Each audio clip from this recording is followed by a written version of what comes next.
El trabajo es muy extenso a nivel teórico, entonces lo que he pensado que iba a ser más interesante es compartir sobre todo un poco las conclusiones del estudio y no tanto todo el marco teórico.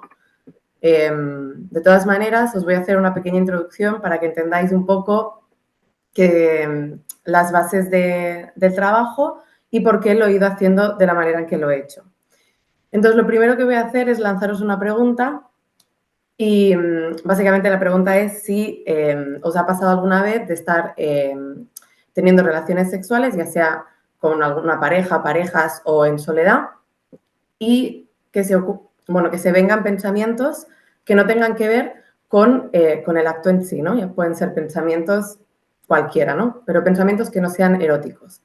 Cuando hablo de pensamientos no eróticos, me refiero sobre todo a pensamientos que no aumenten el deseo o no aumenten la excitación o no la mantengan, ¿no? Que sean pensamientos que lo que hagan sea distraernos de ese momento, ¿no? Entonces, yo lo que pensaba es que es muy probable que sí, es muy probable que a muchas de las personas nos pase, porque nos pasa a lo largo del día, ¿no? Entonces, si nos pasa a lo largo del día con otras situaciones cotidianas, tiene sentido que nos pase también durante los encuentros sexuales. Entonces, la intención de relacionarlo con la educación sexual, si bien es muy amplio, lo que he hecho es un poco desglosar también qué es lo que para mí significaba la educación sexual, ¿no? Que eso lo voy a decir un poquito más adelante. Entonces, primero os voy a enseñar este esquema muy cutre, pero para que se entienda un poquito la idea del trabajo, ¿no? Entonces, la falta de educación sexual favorece la aparición de pensamientos no eróticos y también influye en el contenido de estos pensamientos. Cuando digo contenido significa en qué estamos pensando, ¿no? ¿Qué tipo de pensamiento se nos aparece? ¿Qué provoca también la falta de educación sexual?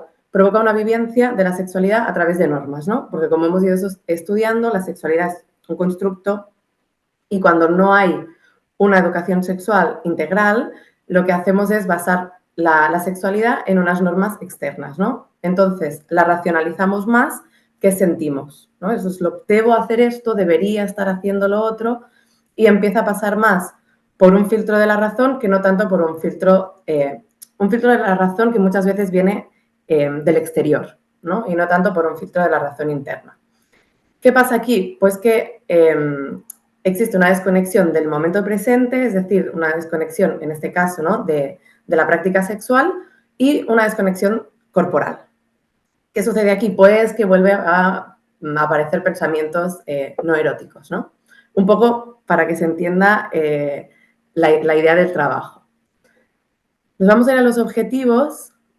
Bueno, el objetivo principal es comprobar si el contenido y la aparición de los pensamientos no eróticos durante las prácticas sexuales tiene o no relación con una falta de educación sexoafectivo integral, ¿vale? Esto sería como el objetivo principal y de aquí extraje 3 objetivos secundarios. El primero, básicamente para poder entender y analizar el objetivo principal, ¿no? Conseguir descubrirlo. El primero era analizar tanto la frecuencia como el contenido de los pensamientos no eróticos.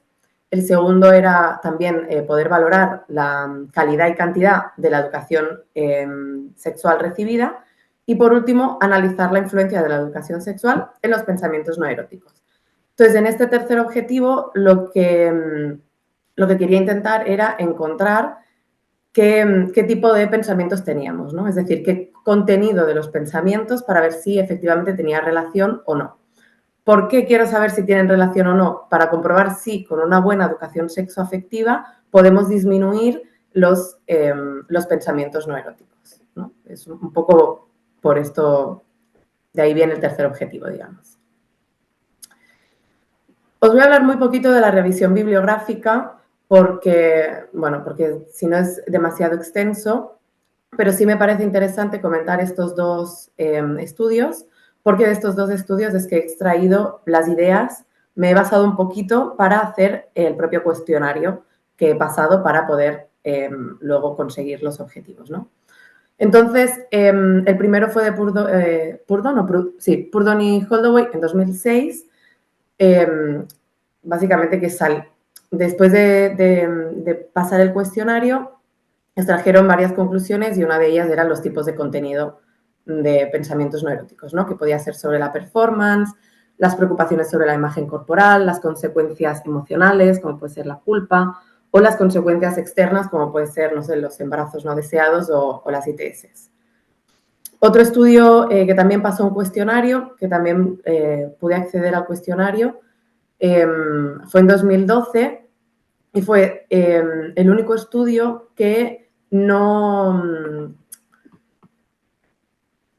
era, o sea, que no pasaba el cuestionario únicamente a personas heterosexuales. Entonces, de los estudios que yo he encontrado, es el único que busca un poco como una comparación entre heterosexuales y homosexuales.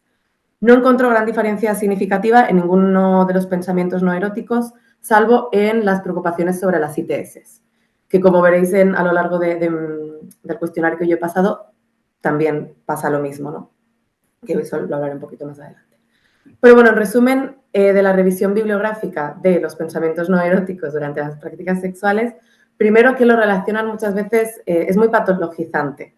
Entonces, o eso es lo que yo he leído de los estudios. Entonces, la idea de este trabajo es no patologizar nada. Para mí estos pensamientos ocurre a cualquier persona y no tiene sentido patologizarlo. Entonces, esto es como lo que he visto en los estudios. Las mujeres cis suelen tener más pensamientos no eróticos que los hombres cis. Las mujeres cis, por lo general, también tienen más pensamientos, o sea, el contenido de los pensamientos está más relacionado con la imagen corporal. En cambio, en los hombres cis está más relacionado con la performance. Pero sí que es verdad que a lo largo cuanto más reciente era el estudio, menos diferencia significativa iban encontrando. Entonces, bueno, tanto en el contenido de los pensamientos como en la aparición de los mismos. Vamos a pasar un poquito ahora al marco teórico. Me parecía importante saber de dónde partimos, entonces, por conocer un poquito el modelo sexoafectivo patriarcal y también básicamente porque la educación sexual que estamos recibiendo ahora viene de este modelo sexoafectivo patriarcal. De esto no me voy a enrollar mucho, pero sí que quería hablar sobre todo de que existe una doble moralidad. Entonces, por los mismos comportamientos, las mujeres cis y los hombres cis son prejuzgados de manera distinta. Pero no solamente pasa con la identidad de género, sino pasa con la orientación sexual, ¿vale? Entonces, por un mismo comportamiento, diferentes tipos de personas con diferentes identidades de género o orientaciones sexuales son juzgados de una manera u otra.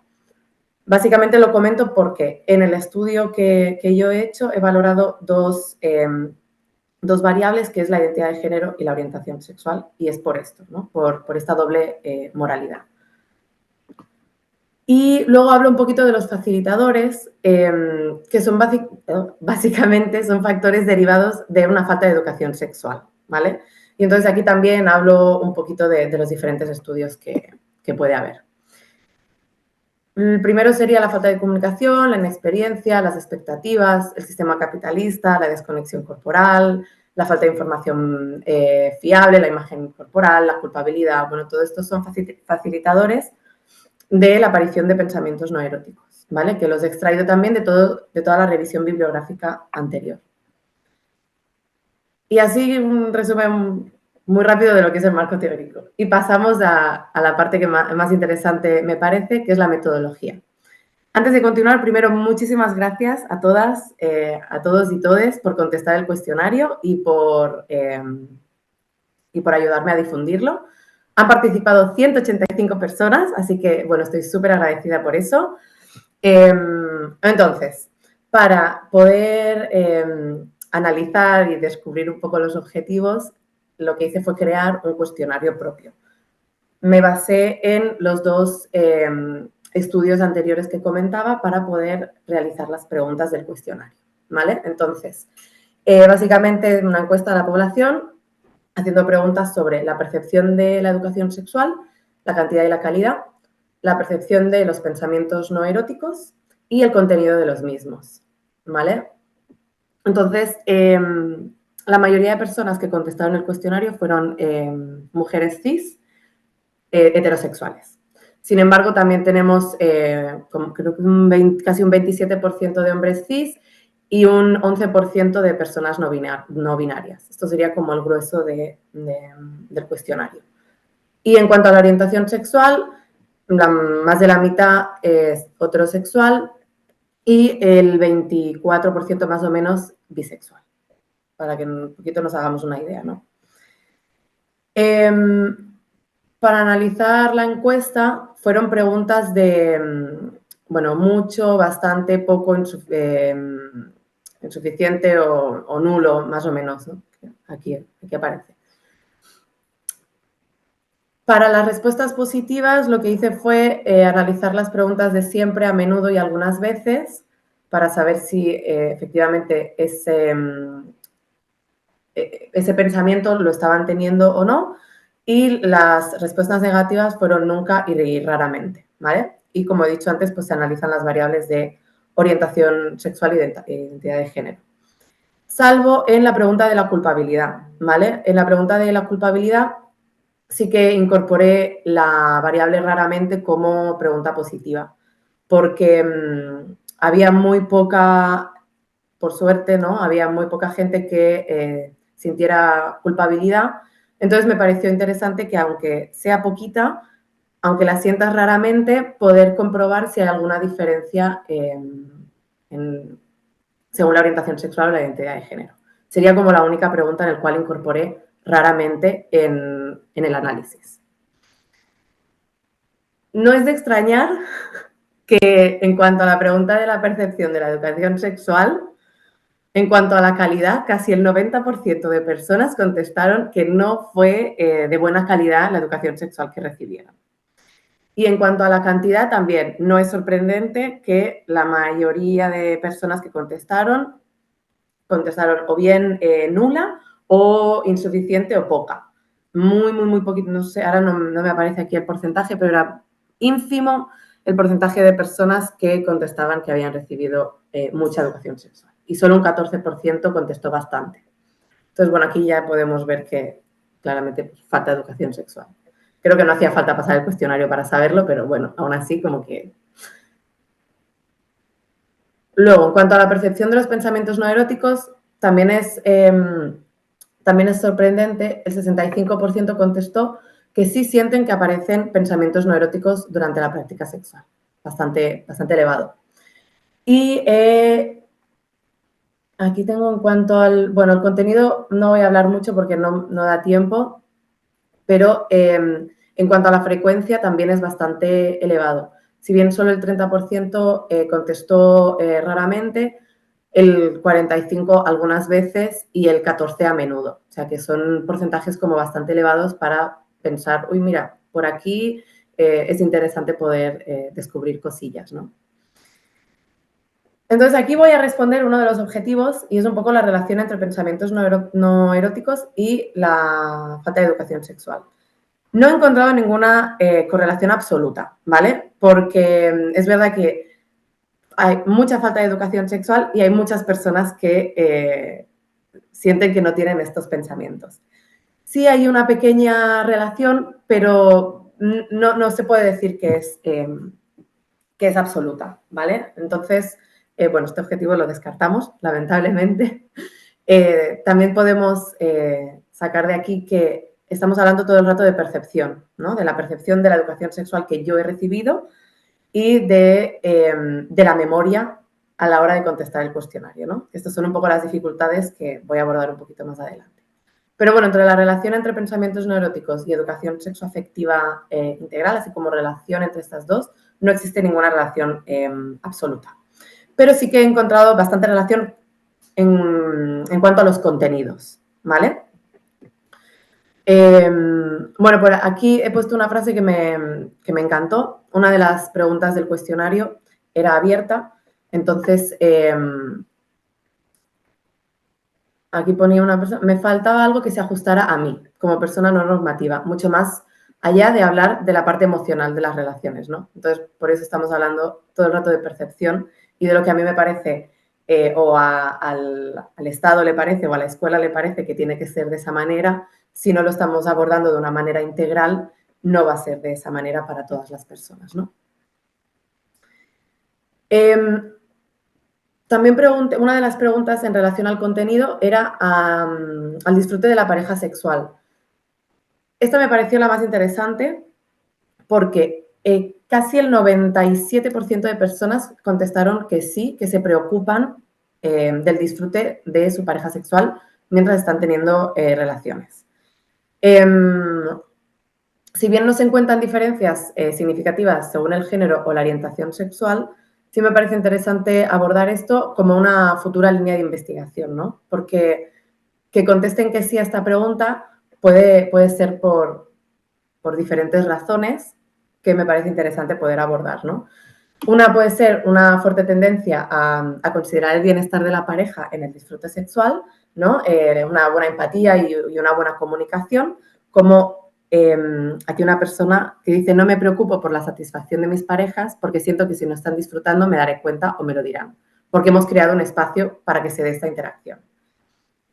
Pero también puede significar que esta preocupación por el disfrute de la pareja puede reflejar inseguridades, ¿no? Inseguridades propias o inseguridades de la pareja, o miedo o temor a no ser suficiente en el acto sexual, ¿no? Como frase, por ejemplo, preocupación por la posibilidad o no de poder satisfacer a mi compañera o de no tener una buena erección, o la preocupación sobre cómo la pasa el otro o cómo se siente, a veces ha inhibido mi propio disfrute. Entonces, aquí hablando de disfrute, también es interesante poder hablar de cómo mi preocupación por el disfrute de la pareja sexual inhibe o no inhibe mi propio disfrute, ¿no? Hasta qué punto y dónde trazo esa línea de me preocupo por el disfrute de la otra persona sin que esa preocupación por la otra persona afecte a mi propio disfrute. Voy a pasar a la pregunta en relación a la imagen corporal. No se encuentran diferencias según la orientación sexual. Sí se encuentran diferencias según la identidad de género. No son muy significativas en cuanto a mujeres y hombres cis, pero sí en cuanto a personas no binarias, ¿no? Que contestan un 54% que sí. Entonces aquí tenía, a ver si... Perdón, ¿eh? No encuentro el porcentaje, pero bueno, no es muy, muy importante. Pero que solamente la mitad de las personas no binarias contesten que se preocupen por la imagen corporal también puede significar que romper con esta norma no binaria también puede ser romper con los cánones de belleza que se le ha asignado al binarismo de hombre y mujer. También puede suponer una mayor aceptación corporal o también puede suponer que las preocupaciones con la conformidad de las normas de las normas tradicionales son diferentes en este caso, ¿no? También otra posible vía de investigación. En cuanto a la culpabilidad, sí que se encuentran diferencias entre identidad de género y orientación sexual. Y lo que es, sobre todo me voy a pasar sobre todo a la orientación sexual, que son los que han reportado mayores niveles de culpabilidad, ¿no? Si miramos los heterosexuales, solamente un 36%, las personas bisexuales un 52% y las personas, los hombres homosexuales o los gays, un 75%, ¿no? Lesbianas lo he añadido también, pero debo decir que la población que ha contestado, o sea, las lesbianas que han contestado el cuestionario son muy poquitas, creo que eran un 3%, entonces, bueno, no es muy significativo ese porcentaje. Pero sí me parece interesante comprobar que los datos sugieren que las personas que no cumplen con la heteronorma se enfrentan a presiones que no se enfrentan las personas que sí que cumplen con esa heteronorma, ¿no? Como la LGTBI-fobia, la invisibilidad del colectivo, homofobia interiorizada, expectativas sociales que no se están cumpliendo, bueno, un gran etcétera. Bueno, como no tengo mucho tiempo, no voy a hablar sobre el embarazo porque no, pero sí tenía ganas de hablar sobre las infecciones de transmisión sexual, porque efectivamente, como en el estudio que hablaba antes, sí he podido comprobar que hay un alto porcentaje de gays que sí tienen más pensamientos en relación a una preocupación sobre contraer una infección de transmisión sexual en relación a los heterosexuales, ¿no? Que también puede ser por lo mismo que estábamos hablando antes, ¿no? Por una falta de información fiable, por una falta de información con una perspectiva de género, por una falta de información con una perspectiva de orientación sexual, ¿no? Por una falta de información integral, básicamente. Y luego, por último, voy a hablar de la intrusión, porque sí que me parece interesante que si bien no se encuentran diferencias según la orientación sexual, el hecho de pensar o tener preocupaciones sobre la intrusión también está muy relacionado, según mi criterio, con el capitalismo, ¿no? Es decir, ¿cómo puede ser que cuando estoy en un momento de disfrute tenga preocupaciones sobre si alguien me va a escuchar o si alguien va a abrir la puerta de mi dormitorio, ¿no? En el caso de que estoy en el dormitorio, por ejemplo. Y todo esto lo relaciono con la precariedad de la vivencia en la cual estamos viviendo, que vivimos mucha gente compartiendo piso o gente todavía con los progenitores o no llegamos a tener intimidad y privacidad, ¿no? Entonces, sí que relaciono un poco la respuesta positiva de estas preocupaciones sobre la intrusión ya más con el capitalismo neoliberal en el cual estamos viviendo y que no tenemos casa a la cual irnos a vivir. Ya por último, me gustaría comentar que hay otros tipos de pensamientos. En la pregunta abierta que hice en el cuestionario, sobre todo sobre el placer y el deseo, ¿no? No estoy sintiendo lo suficiente, el dolor y el consentimiento, la relación y los vínculos con la otra persona y la performance sexual, que no lo he comentado, no había ninguna pregunta en relación a esto, algo que se podría abordar en el futuro o algo que podría haber añadido en mi cuestionario, la verdad, como crítica constructiva hacia mí misma. Entonces, así como para hacer un cierre rápido, sí que encuentro relación entre el contenido de los pensamientos no eróticos y la falta de educación sexual, porque todos los contenidos de los que he hablado se puede abordar con una buena educación sexoafectiva integral. Entonces, sí que considero que si tenemos una buena educación en la cual se aborda de manera amplia, se pueden disminuir estos pensamientos, sobre todo el contenido de los mismos. En cuanto a dificultades y limitaciones, la verdad que fue muy difícil encontrar estudios que hablaran sobre los pensamientos no eróticos. La mayoría eran en inglés, la mayoría eran en población estadounidense, estudiante y heterosexual y monógama. Entonces ha sido como bastante complicado. Y si no, eran de pago. Y luego sí que es verdad que hay una limitada representación de ciertos colectivos en la muestra y mucha dificultad de corroborar todo lo que he dicho, ¿no? Porque al final nos basamos todo el rato en recuerdo y memoria. Entonces, si se pudiera hacer otra vía de investigación o ampliar esta, sí que podría añadir tal vez entrevistas, como para poder ampliar un poco la información y que no sea únicamente contestar un cuestionario a través de los recuerdos y de la memoria.